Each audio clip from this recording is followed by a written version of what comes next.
जय हिंद प्यारे बच्चों, सुप्रभात। प्यारे बच्चों, मैंने जो चैप्टर आप लोगों को पढ़ाया पूरा कंप्लीट हो गया। उसी चैप्टर से मैं कुछ बहुविकल्पी प्रश्नों का निर्माण किया हूँ, जो आप लोगों के सामने मैं आप लोगों को उत्तर बताऊँगा, ठीक है। और कुछ क्वेश्चन को उत्तर आप लोगों को स्वयं बताना है, ठीक है। और विगत वर्षों में ये पूछा गया है, काफ़ी इम्पोर्टेंट प्रश्न है सभी। तो अब मैं आप लोगों को बता रहा हूँ। पहला क्वेश्चन है, शैशवावस्था सीखने का आदर्श काल है। ऑप्शन दिया हुआ है, ये कथन किसका है ये बताना है। राइटर मतलब जो शैशवावस्था सीखने का आदर्श काल किसने कहा है, ठीक है। एडलर ने कहा है, वैलेंटाइन ने कहा है, सिगमंड फ्रायड ने कहा है या किलपैट्रिक ने कहा है, ठीक। तो जैसा कि आप लोगों को बताया गया था, मैं आप लोगों को परिभाषाएं बताया था। तो ये क्योंकि हर एक अवस्थाओं को हमने जिक्र किया था, शैशवावस्था, बाल्यावस्था, किशोरावस्था, ठीक है। और उसमें जो अर्थ बताया, परिभाषाएं भी बताई। तो आपको याद होगा कि ये जो परिभाषा है वो वैलेंटाइन का है। किसने दिया है? वैलेंटाइन महोदय ने दिया है। दूसरा प्रश्न है, आपराधिक प्रवृत्ति का सर्वाधिक विकास होता है। किस अवस्था में आपराधिक प्रवृत्ति का विकास होता है, ठीक है। तो क्या शैशवावस्था में होता है, या बाल्यावस्था में होता है, या किशोरावस्था में होता है, या प्रौढ़ावस्था में होता है? तो किस अवस्था में होता है प्यारे बच्चों? भाई शैशवावस्था में तो होगा नहीं, प्रौढ़ावस्था में होगा नहीं, है कि नहीं बच्चा? ये बाल्यावस्था, किशोरावस्था थोड़ा सा जो संशय लग रहा है आप लोगों को। तो बाल्यावस्था में देखिए, बच्चा अपराध करना नहीं सीखता है। एज के अनुसार अगर आप देखते हैं तो इसमें अपराध नहीं सीखता है। फिर राइट आंसर क्या हो जाएगा?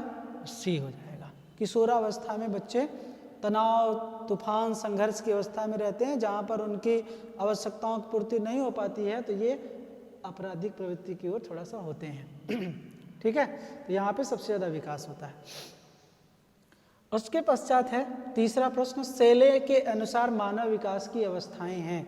हमने पूरा का पूरा वर्गीकरण ही आप लोगों को बताया कि विभिन्न राइटरों ने किस अनुसार से बाल विकास की अवस्थाओं को विभाजित किया हुआ है, ठीक है।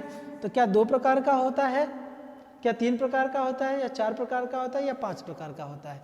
तो 2 तो कभी होगा नहीं, ये ध्यान रखिए।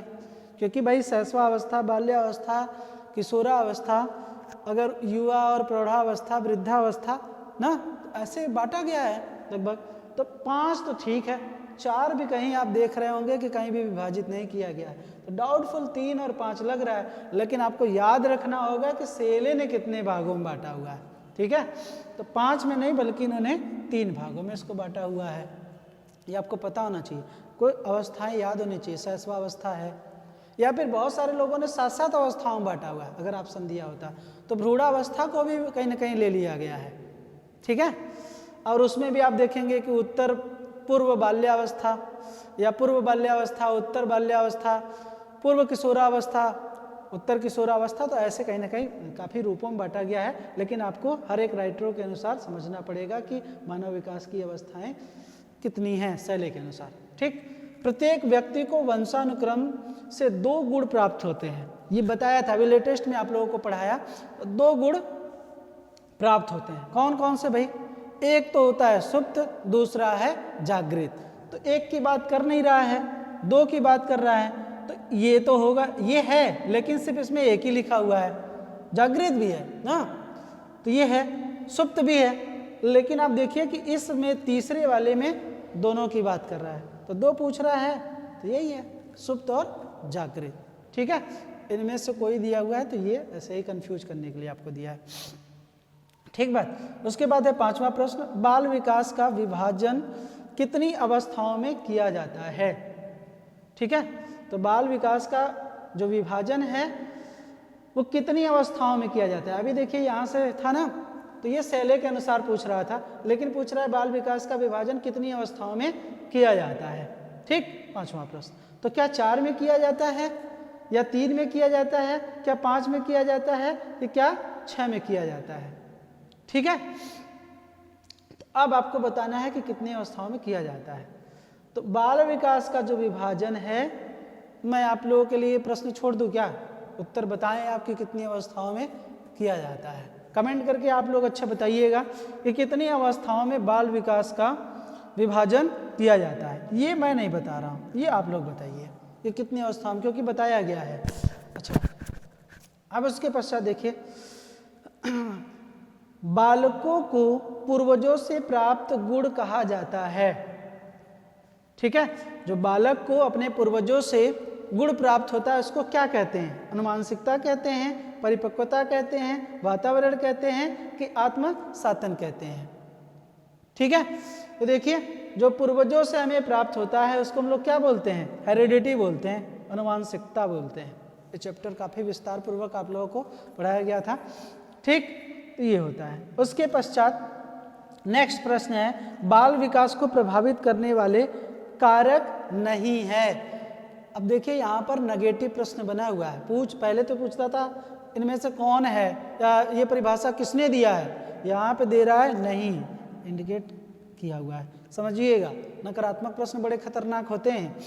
तो नहीं, ये एक बार प्रश्न पूछा हुआ है 2003 में। ठीक है, तो आप इसको समझिए। और बीटीसी के एग्ज़ाम तो पूछा ही है, यूपी टेट के एग्ज़ाम में भी पूछा हुआ है, तो बड़ा अच्छा प्रश्न है।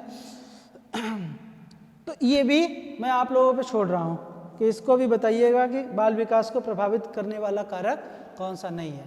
तो आपको कमेंट करके बताना है कि इनमें से कौन सा कारक नहीं है। पोषण नहीं है, कि लिंग विभेद नहीं है, कि संस्कृति नहीं है, कि तनाव नहीं है। अभी जस्ट आपको एक दिन पहले ही क्लास में लेकर के आप लोगों को ये टॉपिक पढ़ाया था। ठीक है, प्रभावित करने वाले कारक, जो कि जिसमें मैंने आप लोगों को कई कारक पे चर्चा किया था।